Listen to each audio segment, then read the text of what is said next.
Hello and welcome back from that break. We are still having this conversation, the Civic Forum, an open dialogue between citizens and leaders.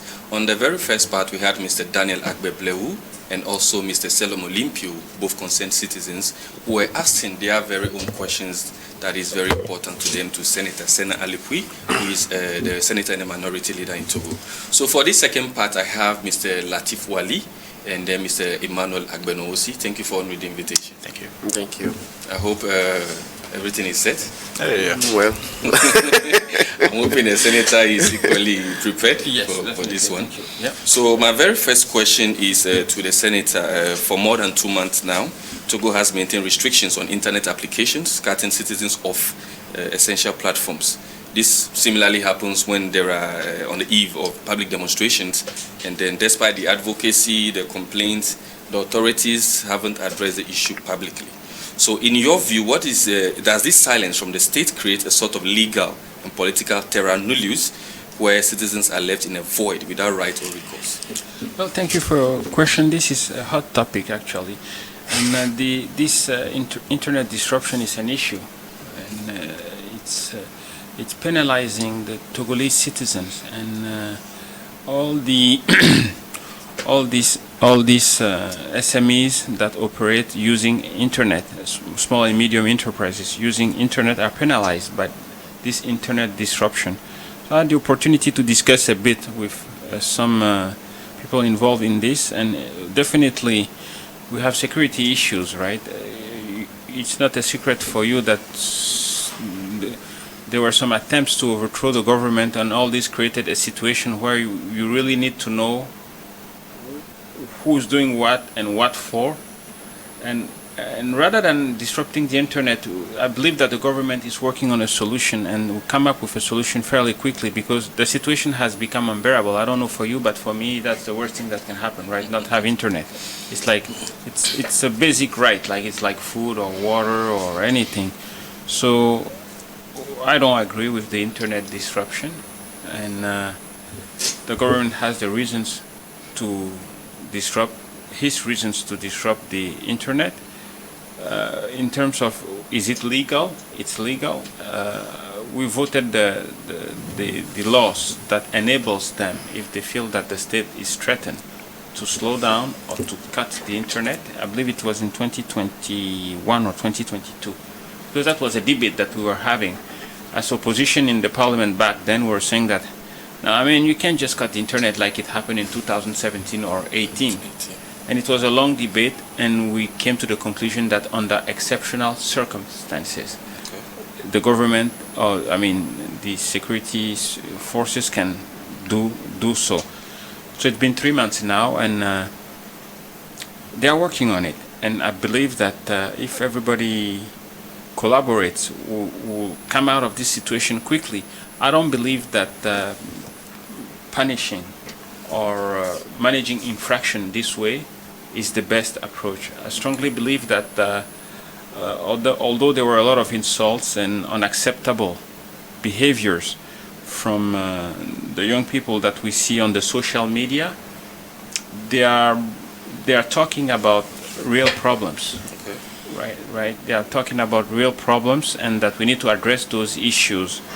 There's a need for a dialogue with the youth, and in the upcoming weeks I will go to meet the diaspora and those of them who will be willing to discuss, to get a better grasp of what are they looking for, to see in their claims what can be articulated and presented and discussed in a political debate, because we have many places where this can be discussed. We have the parliament, we have the CPC, the Council of Head of Political Parties, cadre permanent de concertation.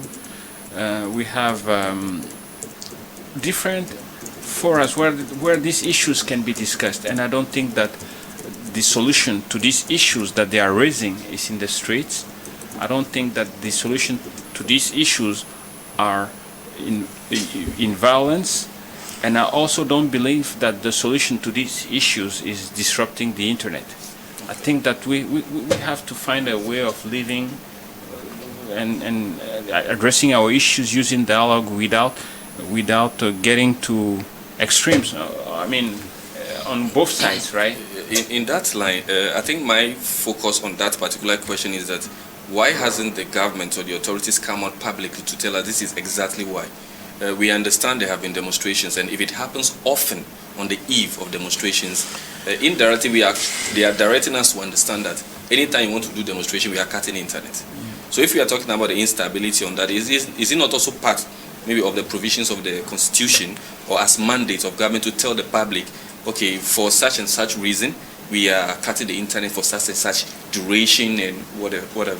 Well, I think that it's our duty as citizens, and I'm glad that you're asking me, although I'm from the opposition. I'm glad that you're asking me. I will be finding out what's the percentage of the opposition in this. Well, when we get there, we'll see how we'll cross that bridge. But to be serious, because, we are laughing here, but the disruption of the internet is bringing some businesses to close. A lot of young people in Togo have finished school, they have their bachelor, they have their master's, there's no job. So they buy stuff that they sell on the internet. So if there's no internet, how do you want them to live? They can't work for the government. So it's a serious matter, and the impact is very important. I believe that the cost is probably exceeding the benefits if we have to look at it from a cost analysis side. And I think that we have to continue talking about this issue.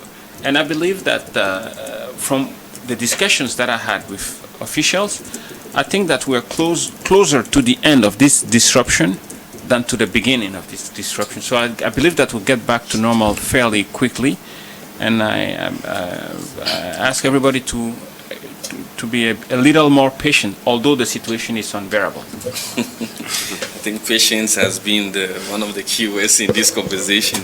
So I have 4 questions, but I'll try to see how I can sample it, so I'll be able to give the guest the opportunity to ask direct questions. So to what extent can freedom of speech turn into a highly punishable crime? Well, because you did speak earlier on about those on the internet, things they say, the insult and all that. But if you are talking in the actual context of freedom of speech, how or when does it turn highly punishable? To be quite honest, when it comes to freedom of speech, as I mentioned, it's part of our constitution now. Okay. You can say what you think, providing that you are respecting the others, and that you are not violating the law. And I believe that on top of the constitution, what I will put on my website, which is www.alipui.com, I'll put the laws related to the public demonstrations.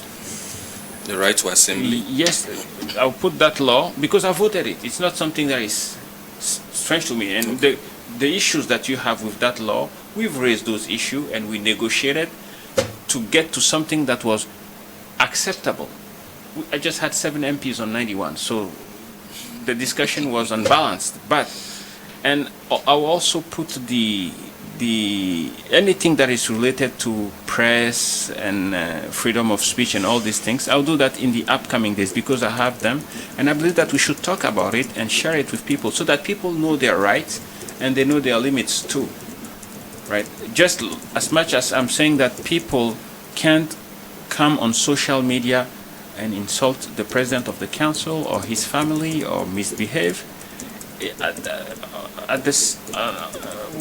we can also live without internet, right? So the thing is that the situation itself is bad, and in a bad situation, what are we to do? We have to talk and find a way to get out of this situation, and that's what we are working on. And I believe that we'll find a solution. But in terms of right, people have their rights, and for as long as you don't violate the laws, I believe that most people say what they think. Back in the 80s, I believe that by the end of the show, some police officers will be waiting for Mr. not Selam, the other one, Mr. Daniel. Now things have changed, but the world has evolved also, and the standards are very high, and that's what we have to aim at. We want Togo to be a free country. We want Togo to be a peaceful country, and we want Togolese people to prosper. And it doesn't have to be only speeches. We have to walk the talk. Okay. Now, still from the submission you made about where maybe those times ago you could see police people just waiting after the show. That drives me into my very next question. During a demonstration of public uprising, some of my viewers would want to know who gives the order for the deployment of the forces, when and how do we consider that when those forces have gone beyond the exercise of their function, and then who regulates those bodies? Well, the first thing is that when you want to organize a demonstration, you don't need an authorization. You need to inform the Ministry of Territorial Affairs that is it written? 5 days before the event, or even further if you know, even way before. I would like to do this activity from this place to this place this day. When they receive it, they will call you. If there is no issue, go ahead and do it. If they have an issue with your itinerary, they will call you for a meeting, and then you will be discussing and you will agree on what the itinerary will be. Once you agree, you go and do your stuff so that they can plan for the police, for security, and they can see if you decide that you want to do a demonstration in the Lomé market where EcoBank has its headquarters, like in the Grand Marché, in the market, it's going to be very complicated if there is an issue for your security. So you have to agree on the itinerary, because if something happens to the demonstrators, nobody will go after the political party. They will say, hey, it's the government who did that, or the government is responsible for everybody, so they're responsible for the security. Now, the thing is that we have good laws. How are we implementing them? Because a law can be very good on paper, but if you have the wrong mindset and you decide to be mean and to do funny things, you apply it in a way that has nothing with the spirit of the law or what the law was intended for. And that's why we're saying that we have to change the mentalities in the country, because there's too much confrontation, there's not enough collaboration, right? Freedom of speech, freedom of demonstration is to express your disagreement. It's not to come and say that we want the president to go. If it's in the middle of the term, some promises have not been kept, or there are some issues that makes that you decide that, hey, we disagree, we want to express our disagreement, you want to demonstrate, fine. But now we're just coming out of 5 elections. Legislative, regional, senatorial, presidential, and municipal elections. All this energy we are spending on social media, saying that, hey, go and stay here, do this, so that we can overthrow the government. If we spend that energy and that money saying that, hey, Togo has 12,000, how do you call bureau de vote? Polling stations. We will use that money to ensure that what goes on in the polling station is what people have voted comes out. And we have spent that money mobilizing people to go and vote.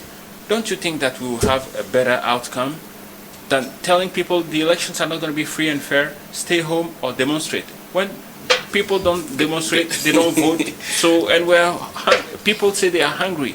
But Senator, you said earlier on that the situation is a bit complex. Yeah. If sometimes people are going on social media to talk about some of these issues, probably not in the best way, if I can put it in quotes, it is probably because there has been years of accumulation of that anger, of that fatigue. Now, I want to move a bit away from that. We have seen demonstrations like Black Lives Matter, End SARS, and a whole lot of them, where definitely we can't say that the police are the only ones at fault or the demonstrators. You spoke about confrontation, not collaboration. Now, when there are instances where demonstrators have been hurt, there have been injuries, and there have been deaths, how frequently punishable are these acts, and by whom, especially with the part of the security forces? We have a communication problem. The thing is that when a police officer, after a demonstration, because there are cameras filming them also, okay, when a police officer is punished, they don't come at 8 p.m. at the Générale to say, hey, Kofi Kojo, because Mr. Salam was arrested and he will stay in jail for 30 days. It's done far away from cameras. So people don't just think that nobody gets punished, they can do whatever they want, there is no consequence. There are consequences for them. But now with the new constitution also, because your rights are part of the constitution, if you feel that your rights are not respected or they are there are infringements, Sure. you can take legal action. As an ordinary citizen, I think that might be difficult for some They people. just think it's difficult, or they just think it's impossible, so they are not even trying. Okay. That's where we need to communicate. That's where we need to train people. That's where we need to educate people. There is a huge gap between politicians and citizens. Politicians are just using citizens to attain political goals, short-term political goals. When they reach those goals, they don't even care about the citizens. And that's why I like shows like this one, because there is accountability. I see people that I don't know. They will be asking me questions I don't know about. The questions are going to be a surprise. You think that I'm going to go back to the parliament and sit there and accept nonsense and know that in October or November I'll come and see them again? What am I going to tell them?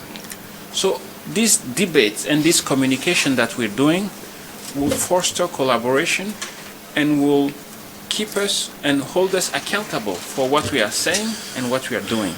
Okay, so in terms of the punishment, from your submission, it means they are done. Yes. Just that it is not public, if I understand. It's not well. public. And then who are those people who punish the people that fought? I'm saying this because, it is not verified anyways, but there was a story where a young lady carrying a child was beaten, and then I think some people, especially with the demonstration side, the videos that people post, they are able to notice them from it, or maybe the videos they do themselves, they are able to see where they are and they are able to get them. If they have the mechanism to be able to locate those people who probably do the defamation, like the insult and all that, locate them. How or why can't they use the same system when it comes to the security forces or other people that are not the demonstrators? That is where my concern actually is. And that's why I'm saying that when the Minister of Security decides to punish some people that have not done their job properly, they don't come on air to announce it. It stays within them. Okay. And people are talking a lot about political prisoners. Do we have something to? Well, it's a discussion to have, because when we were at the Council of Head of Political Parties, when we come to the meeting, and it's just a story that I'm telling you, people will say, yeah, they're political prisoners, Togo is not free, Togo is a dictatorship, and and we say, okay, here we are not in the streets, there is nobody to please. Okay. Next time we meet, come with a list of people you consider as political prisoners, so that we can work on it. And I remember very well, because the guy who worked on that list, Notre, après, came with a list. Okay. Gave the list. People came.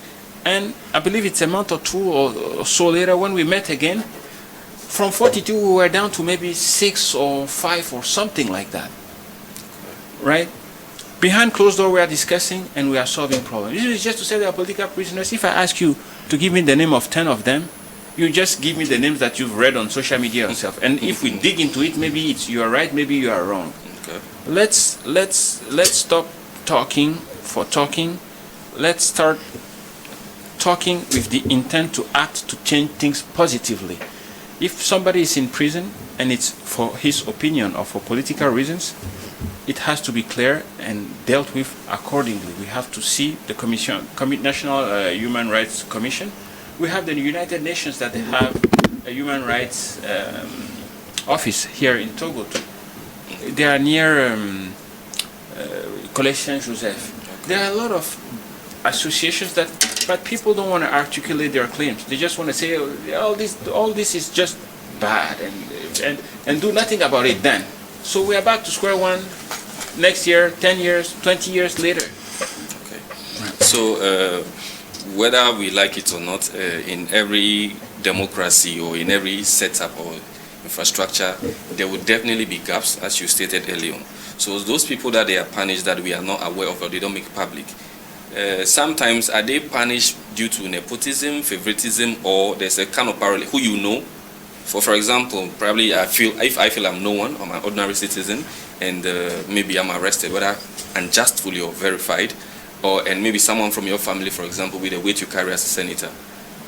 If the two of us are in prison or in a situation where we are detained, do you believe there are instances where there is a power relation that plays in terms of either they are freed or how they are treated and all that?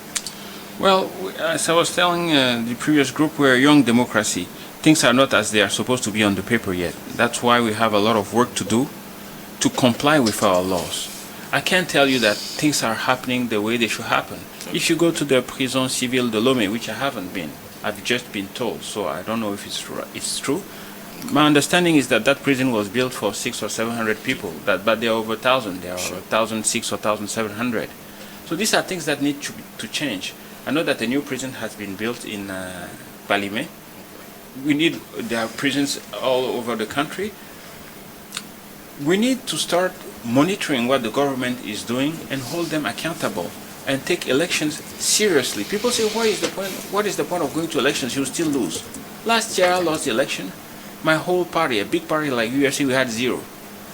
This year we went and we are third in the country. But people say, why do you bother even with being third? It's fake numbers. I am telling them it's not fake numbers. When you monitoring the electoral process and you put people in the polling stations and you pay them ahead of time, you sure they have food the whole day, they'll bring you your results. So instead of just taking shortcuts, say, hey, we'll demonstrate for 3 days or 4 days and then we'll overthrow the government. That's not a solution today. That's not a solution tomorrow. It's just going to bring. It may have worked maybe in some countries, so there's the possibility it could one day. It's like I don't know. It's like playing lottery. You may win.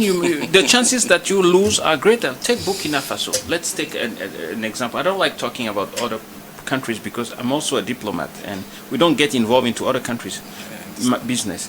Compaoré was there. There was issues with Compaoré. People demonstrated for 2-3 days, and then the army got involved, and they overthrown Compaoré. Okay. They seized power for a while, organized democratic elections, and brought Kaboré. When Kaboré came, he did 1 term. He started his 2nd term, and we had a coup. After the first coup, everybody was happy, as if they haven't elected him. After the first coup, everybody was happy, and then they have a 2nd coup. Because once you start with coup d'etats, everybody can do what he wants. If I don't like you, I have guns, you're gone. And we are wasting time. Meanwhile, people are still lacking water, schools, electricity, jobs, good hospitals, security, and we lack everything. We live like we are late. A lot is being done. When you look at the growth rate, and I will finish with that because the others two have to talk. When you look at the growth rate of our GDP for Togo between 2009 and 2022, it's 5.8% on average, which is higher than the average of ECOWAS GDP rate for the same period, which was around 2 or 3. So the inflation right now is at 1.9 or almost 2%. So our numbers are good. We have good macroeconomic numbers, but people are still saying that they are hungry. So we need to talk and see who is hungry. How can we ensure that everybody is fed? If you don't have money, there are some social nets to ensure that you get subsidies to live decently. And from the experience that I have working with the ruling party and the government and opposing myself to them, but still negotiating with them, if you bring a valid idea and you have a point, they are forced to listen and they are open to conversation and to compromise.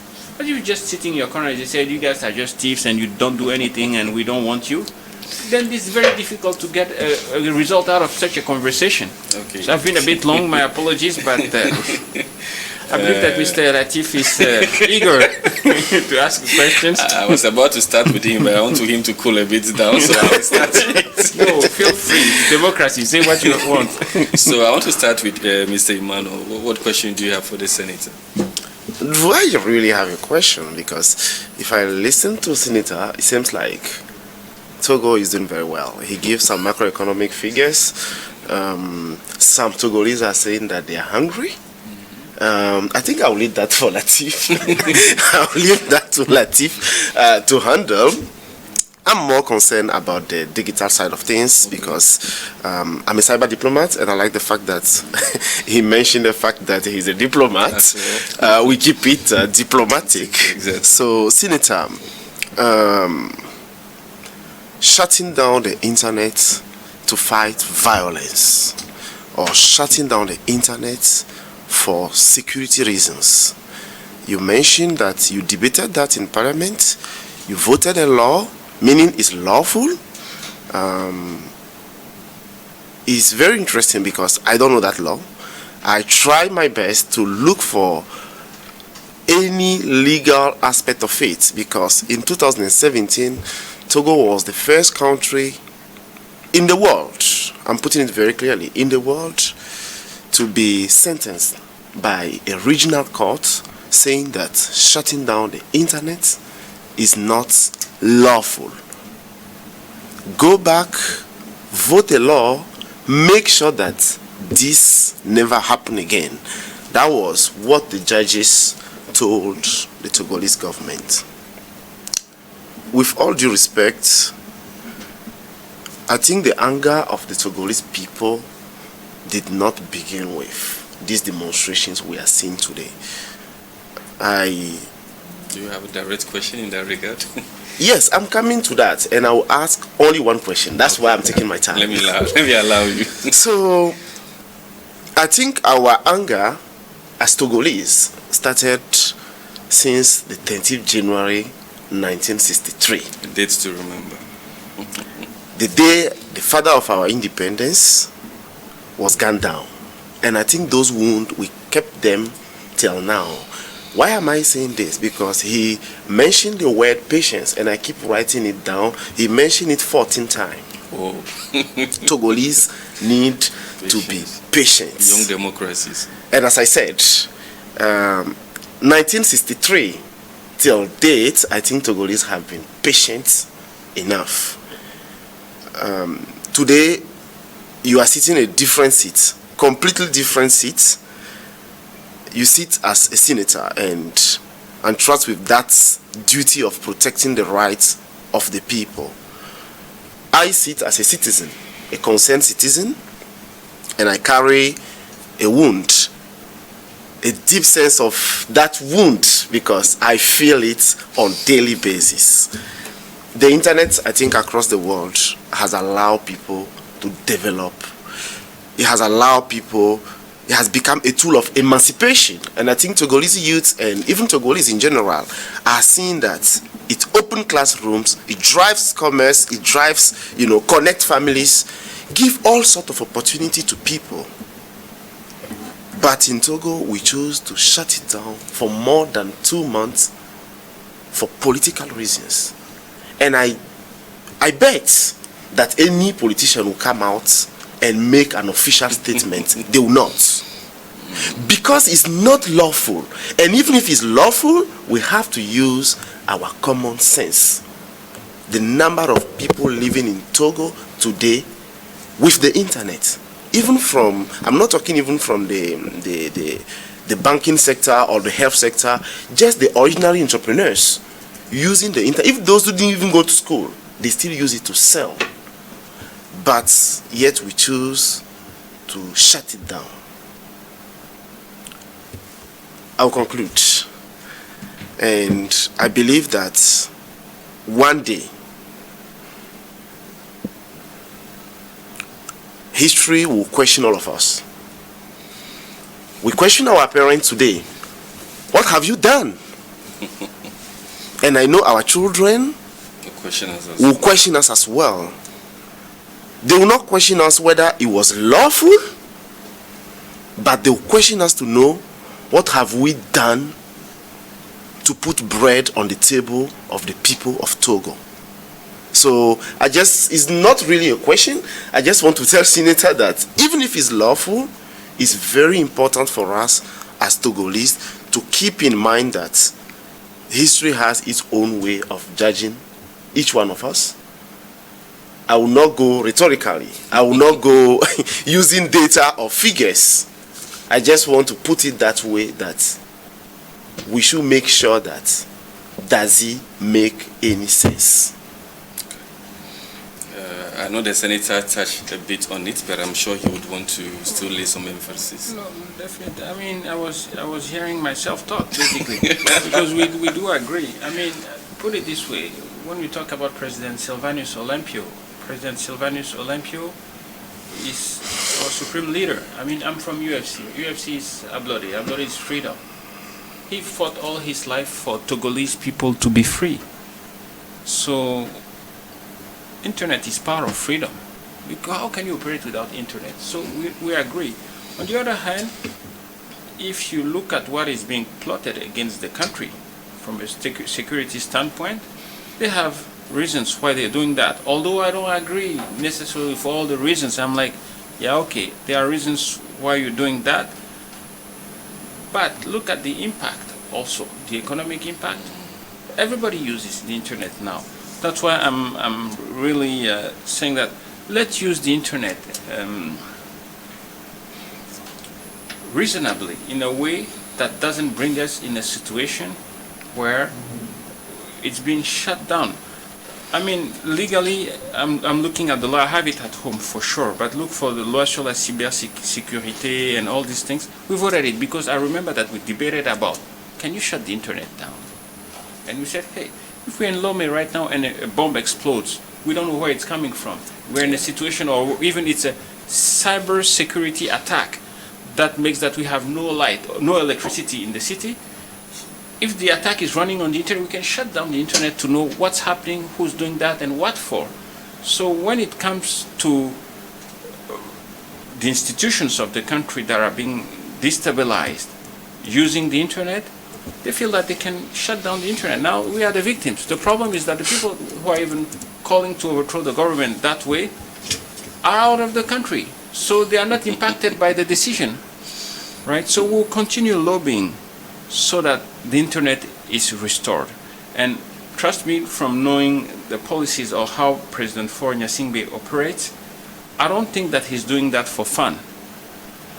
There is the civilian side of things where we are the country, we go and come, and there's the security side of things where he's getting the reports, the security reports on who is doing what and who is trying to overthrow the government or trying to destabilize the country.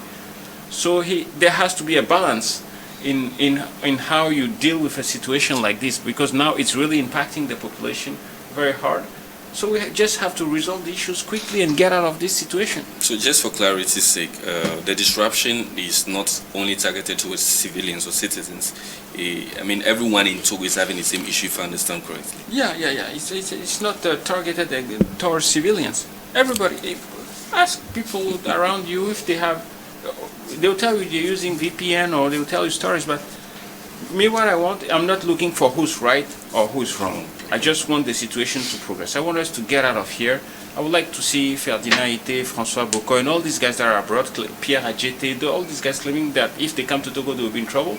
I would like us to create a situation that will bring them back, that will make it safe for them to come back to Togo. You may not know it, but I haven't always been in Togo.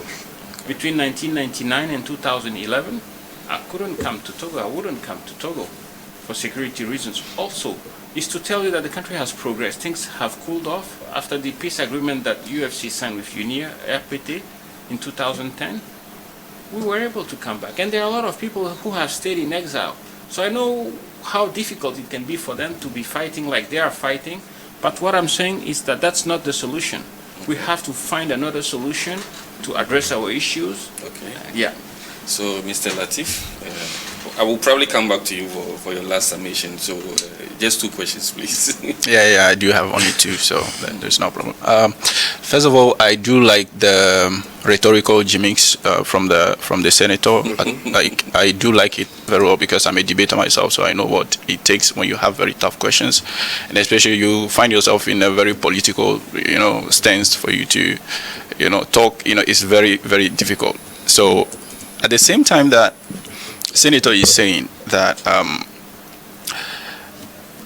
Senator is blaming people of going out, like demonstrating in the idea of overthrowing the government. But at the same time, the same senator comes from a political party, UFC, that was also calling the same people in the past to come out to overthrow the same government before. I'm coming.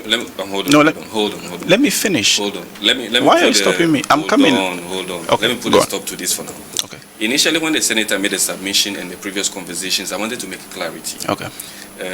I probably forgot to do it early on, so it's not like I'm stopping you. Okay. The call for civil disobedience or demonstration is not a call for overthrow. There have been certain speeches that may indicate that. But from the various researches that I have done, it is a call for demonstration for change of government. So if we can both use the term that is appropriate for the conversation, just for clarity. So I'm not disrupting you. You shouldn't. Yeah, you shouldn't have even disrupted me. You should have let me land for you to understand. No, go ahead, no. Because the UFC did the same thing in the past. I'm not saying he did. Okay. His political party did it in the past, and some people got arrested in that situation. People even got killed. I'm not condoning what Ferdinand Ite and all are doing. Okay. I'm not condoning that. But at the same time, when he blames people of doing it, and at the same time saying we are a young democracy, we need to be patient. Now the question is, then who are we blaming? And who is to be held accountable? And this is where my first question comes in. We were talking about military versus, government. My question is, to what extent do we differentiate or dissociate military crimes from government crimes? And to what extent can we relate these crimes? Okay. Is it in relation to the demonstration or in the exercise of their function? In the exercise of their functions. Okay. So, Senator. That's a very interesting question, because even talking about military crimes, as you are aware, for the first time in our history, we have a military court now that has been created 2 or 3 years ago. So the thing is that the country is going under reforms, but we don't talk much about the reforms, because you feel like if you talk about the reforms, you're saying that you are doing propaganda or you are supporting the government. I believe that once a law is voted and it becomes our law, it's a public policy, right? It pertains to all of us. We can say we like it, we can criticize it, we can propose even to amend it to make it better, right? So to which extent people are held accountable? I'll tell you that our history has made that we have some wounds that are still very fresh. That makes that it's very hard to get to the bottom of some issues and to have a free and fair justice to address those issues. Some people have been killed, and those who did that are still free to go. Exactly. So that has created a situation where people don't really trust the justice on one side and blame the government. So, as I said, there are a lot of reforms that are going on right now. Things are not perfect at all. If I had to stay in my role as opponent to the regime and criticize without proposing, we will be here until tomorrow, because a lot of things are not working in the country, and we agree. What I'm saying regarding demonstrations is I'm not blaming anybody. Article 9 of the appendix of our constitution gives the right to every citizen to demonstrate. It doesn't say for certain topics you can demonstrate, and for some topics you can't demonstrate. You are free to demonstrate for every topic that you choose. You just have to go and agree with the government on the itinerary, not seek authorization. Yeah. Just tell them this is what I'm planning to do, and blah blah blah and blah blah. The thing is that when there's a demonstration coming, and ahead of this demonstration, called by people that are on social media, you have some videos at the security services that they are seeing, that we've seen, that I've seen also, showing people, teaching people how to prepare a cocktail Molotov, how to use iron bars to go to the Pacific demonstration. Which is bad. Yeah, but then what is bad, what is good? That's the issue. Demonstrating is a good thing, but how do we use that tool? Ivory Coast did demonstrations a few weeks ago. I don't know if you've seen the pictures. Yeah, saw it. Maybe 500,000, maybe 1 million. Have you heard that somebody died or somebody was arrested, or because they have agreed on how the demonstration will go on?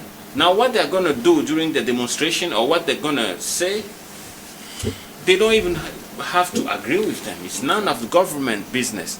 So what I really want people to do is to comply with law, and that's a lot of politicians are not coming out even to explain the constitution or anything, because they are afraid that, oh, people think it's a bad thing, so we don't even bother. Let them just manage to swallow it and deal done. You have to explain what are the rights.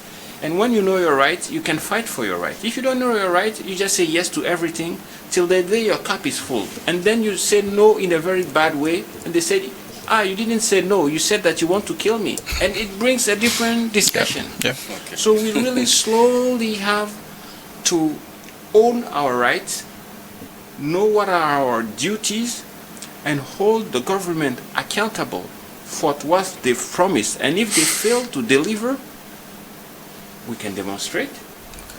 We can also vote them out. And I don't want people to see elections like, don't go and waste your time doing elections. Election is the only legal tool that we have to change the government. Even if it works properly or not. Because No, there's to that change the concern government, as well. yeah, for it to work properly, it depends on us. There are 8 million citizens. 4 million can vote. And if you tell me that 4 million people can vote and ensure that what is happening into 12,000 polling stations comes out free and fair, I will tell you that maybe because they don't care or they don't know their rights. And that the onus is on us to tell them that, hey, yes, you can bring change through elections, but you have to fight for it. You have to fight for your rights. Nobody is going to give it for free. We are running behind time, so behind I have time, just sorry. one question for you, and I will take one last from him. So let's be concise, please. Yeah, no problem. My second question is this one, and it has to do with the accountability aspect that you were raising, which is very important. But reading the Constitution, I was rather seeing kind of the opposite. It might happen I'm wrong, so for you to explain. Article 15 of the Constitution gives immunity to the parliamentarians, meaning both the MPs and the senators. And the immunity, when that Article 15 continues, the immunity didn't stop during their time of duty. It goes beyond. It says even if they finish their term, that immunity still continues, meaning there cannot be any prosecution, and there cannot be any investigation towards them. And it says, even if there's going to be one, it should be allowed by the parliament, like by the presidency of the parliament. Secondly, Article 20, it says in the state of siege or state of emergency, whatever the thing that's going to happen, and it says the government should not be held accountable in the Article 20. Yeah. And I'm like, okay, there is something happening here. Now, the same parliament in which both MPs and the senators have immunity, when the two presidents finish their terms, or when they finish being presidents, their positions, they are automatically senators. And meaning just after their terms, when they end up being senators, they still benefit from the immunity. Now you're talking about accountability. How do we hold these people accountable when just after their offices they hold accountability? But I'm not done for you to say I'm smearing, because the only article in which we are talking about holding government accountable is the Article 56. This is where they are saying we should hold the government accountable only when there is any criminal act. I'm just paraphrasing. When there is any criminal act. Now this is my problem. We have the president of council, who is the leader of the government, who after his term, who appoints the ministers, and after his terms finishes with immunity, parliamentary immunity, and the ministers who are just appointed in their sections say we should go and hold them accountable only with criminal acts, and there is no details about the type of criminal acts for us to hold them accountable. This is where my question is: how is that accountability going to be done? Okay. In summation, they enjoy immunity more or less for life, from one post to the other. And we are talking about accountability. How is that possible? The thing is that, as I mentioned earlier, the power has shifted from the office of the president to the parliament now. Meaning that the president of the council is not operating alone. Okay. I'm president of the council. You are minister of finance. I ask you to go and make expenditures that are not in the budget, or to take some money and bring it to me. 500 million. We are stealing that money, both you and I. You are minister. As a minister, you can decide that you're not doing that. You say, hey boss, when you are done, you are going to the Senate. You have the immunity. they'll come after me. So I'm not doing that. You find somebody that's going to go and do that for you, or you do it yourself, or you manage, or you resign. The thing is that if we don't have the immunity on the other side, people will hang on to power forever. Because you have to make tough decisions when you're a president, or you're a minister, or you're an MP. You have to make some decisions that are political decisions. Sometimes look at what we're going through right now. Maybe for all these problems to stop so that we can restore the internet in 2 days, you have to go in a foreign country and go and catch somebody illegally, and once that guy is caught, the problem is solved. All the steps that you're going to take doing that are not legal, but will benefit a large number of your citizens. So if you decide that you go that path, what guarantees that you did the right thing and that you're covered? Immunity. That being said, that's why the controls have to be in place. It's not that you are elected or you are in power, and when they even call you for a TV show, you don't come because you are too important for that. The roles have changed. We are serving the people. They are not our servants. So right now while we are sitting here, you call me senator, you are being nice to me and everything, I'm here to serve you. I have a term that will last 6 years, and during that term, I have to carry and ensure that the issues that you're raising here are dealt with. I have to ensure that your needs are met, to hope that one day my party will have majority in parliament. If I fail to do so, I avoid you. I just do the wrong things, and I expect elections that are not free and fair to continue this show. Then we're going nowhere. We're turning into circles, and after 100 years, we'll still be here. So people have rights and duties. If everybody knows his right, a lot of things that have happened or that are happening will not happen.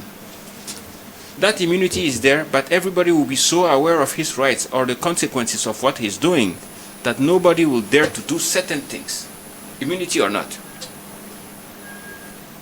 Okay, so if you give the chief of the army the instruction to shoot at the demonstrators, you have immunity as president of the council or president of the republic. The head of staff of the army does not, so he can decide that he's not going to execute that order. If most people are afraid to resign or to lose their position, definitely they are going to kowtow to whoever is their immediate boss. Politics the power doesn't belong to us. Power belongs to the people. This morning I was on a radio show, and the guy was asking me, when you finish your second term, we've heard that you're not asking for a third term. I said, isn't this the debate in all Africa right now? So now I'm giving you example by telling you that once I've finished my second term, I'm not going to seek for a third term, and you are complaining about it also. So we can't want something and act differently. 2 terms, you're done, you go. Okay. Same thing for everybody in political parties in the country. But now if we have decided, in the case of our parliamentary regime, that to change the government is through the parliament, that's what limits the terms. That's why elections are important. People should vote. If they don't want to vote, they prefer to demonstrate. They should demonstrate properly. But it's better to vote, because you can change the government if you don't like what they're doing. Demonstration, the results are not sure. Everything is possible. So, Mr. Emmanuel, one very last question in brief, please. We're already overrunning. Thank you, Jerry. So, yes, I come back again, Senator. What is the way of holding Togolese government accountable? Because we keep using that word, accountability. Like steps? No, not the steps, because the steps, I know them. I told you we went to the ECOWAS court and won that case. But as it stands today, we don't know who shut down the internet in Togo, because there's no public statement about that. We don't know who is taking what decision in where in this country. We have asked questions. I lead the Internet Society chapter in Togo. We have asked questions, we put evidence on the table, we work with partners to show the government the evidence of what we are talking about, but nobody dare respond. But when we keep talking about accountability, I just want to know. Because he mentioned the cybersecurity law. I know that law for one article to the last. Internet shutdown is not mentioned anywhere there. Maybe it came up in the debate, but in the law, is nowhere there, because the legality and proportionality of shutting down the internet is nowhere in any law or constitution in Togo. So I'm curious again, if we want to hold somebody accountable, who do we then hold accountable? Because history will ask us, were you able to break that vicious circle? Because he mentioned it. Were we able to break that vicious circles since 1963? I want our generation to break that circle, even if we have to work as politicians. We all do have ambitions to conquer the power and to lead the power. Okay. But we have to be accountable to the people we are intended to lead. So I want to know who shut down the internet? Shut down the internet in Togo, and who do we hold accountable? I like the summary of the question. That's a very good question. As I told you, I have the law at home. While you were talking, I did a quick research to see what I have here. The law on cyber security, Article 6. Agence nationale de cybersécurité, National Agency on Cyber Security. I'll skip the introduction. The National Agency for Cybersecurity ensures the function of the protection and defense of the essential infrastructures and systems of information of the public authorities. Proposes to the governmental authorities the measures aimed at responding to crises affecting or threatening the security of essential infrastructure or systems of public authorities. Coordinates the framework. Yes. The is to tell you, I'll come up with the, because we discussed it, and I'm sure that unless we voted something and then it changed, which I doubt. No, because it's something important. The thing is that when you don't have internet, you can't operate. Yeah. So in some countries, everything runs on a network. Sure. If the hospital runs on a network, there's no internet now, right? What do we do? Some people are going to die because of that. So I don't agree with the restrictions on the internet. I want that to be very, very clear. But I'm saying that we have steps to say that we disagree, and at the end of the day, the government can tell you that it's reason of state. We had a threat that we can talk about, and that's why we decided for 2 months.